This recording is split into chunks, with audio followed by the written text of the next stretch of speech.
대학원 합격 발표가 나고 원하는 연구실에 컨택을 해야 되는데 교수님께 어떤 식으로 메일을 드려야 될지 모르겠다고 하시는 분들이 많았습니다. 아무래도 학부 시절에 교수님께 메일 보내본 경험이 많이 없으셔서 그런 것 같습니다. 특히 많이들 궁금해하시는 게 어떤 식으로 예의를 갖춰서 관심이 있다는 거를 말씀드리면서 교수님과 면담 날짜를 잡아야 할지 모르겠다고 말씀해 주셨습니다.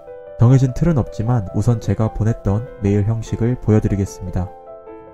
이런 식으로 먼저 저의 경우 간단히 바쁘신 와중에도 메일을 읽어주셔서 정말 감사하다고 말씀을 드리고 출신 학부와 이름 등 간략한 자기소개를 드리면서 어떤 분야에 세부적으로 관심이 생겼는지 말씀드렸습니다. 관심 분야에 대해서 자세하게 적으면 더 좋을 수도 있지만 메일의 목적 자체는 컨택 및 면담 일정을 잡는 것이므로 간략하게 목적성이 드러나도록 적는 것이 더 좋다고 생각합니다.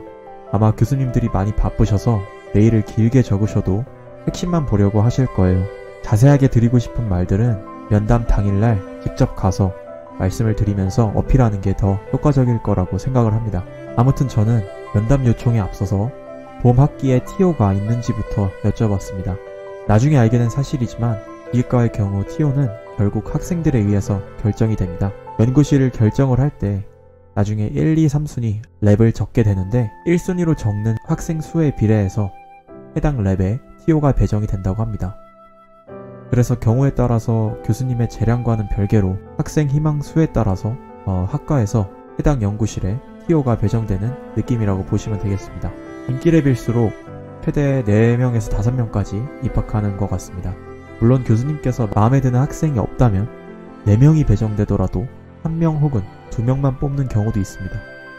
아무튼 TO 관련해서 먼저 여쭤보시고 가능한 면담 날짜를 여쭤보면서 성적 증명서와 자기소개서를 함께 첨부했습니다. 이전 영상에서도 말씀드렸지만 교수님들께서 정말 바쁘시기 때문에 일정을 잡기 전에 나한테 컨택을 하는 학생이 어떤 학생인지 먼저 알고 싶어 하십니다. 그러므로 입학서류랑 성적 증명서는 필수로 꼭 첨부하시는 걸 추천드립니다.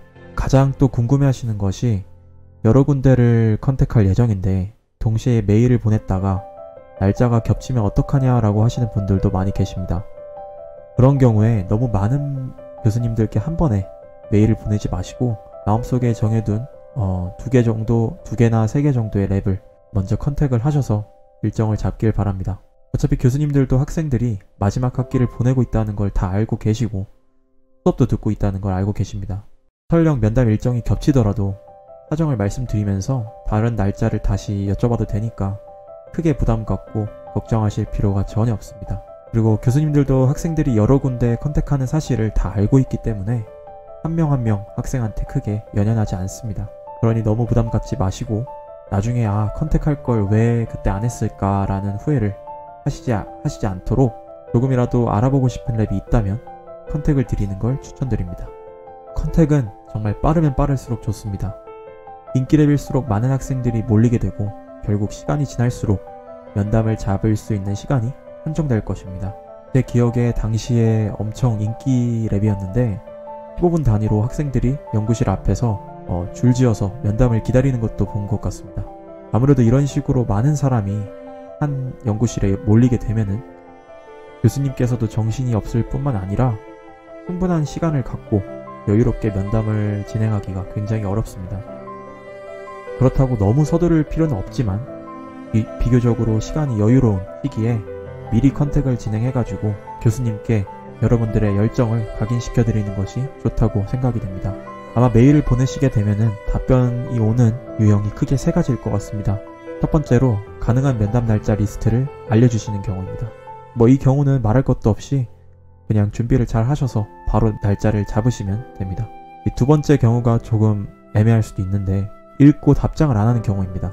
굉장히 불안하고 답답하실 수 있지만 한 4일이나 5일 정도 다시 한번 기다려 보시고 그때도 답이 없다면은 리마인드 메일을 한번 드려보는 걸 추천드립니다. 교수님께서 까먹으셨을 수도 있고 또 워낙에 바쁘셔서 나중에 보내야겠다라고 미루시다가 잊어먹은 경우도 있으니 크게 실망하지 마시고 다시 한번 메일을 드리는 걸 추천드립니다. 그리고 세 번째로 TO가 아예 없는 경우인데요. 이 경우는 바로 마음을 접으시는 게 좋습니다. 이미 랩이 포화 상태거나 은퇴를 앞둔 교수님일 수도 있고 애초에 이번 학기에는 학생을 뽑을 계획이 아예 없으실 수도 있습니다. 그래서 아예 티오가 없다고 답장이 오신 경우는 바로 다른 랩을 알아보시는 게 라고 생각이 듭니다. 이렇게 오늘은 교수님께 컨택 메일을 어떻게 보내야 되는지에 대해서 알아봤는데요. 원하는 대학원에 합격하신 분들은 우선 정말 축하드리고 꼭 컨택을 잘 하셔서 원하는 랩에 진학하시길 바라겠습니다. 오늘 영상은 여기까지고 궁금한 점이 있다면 부담 없이 댓글에 남겨주시면 제가 아는 선에서 최대한 답변 드리도록 하겠습니다.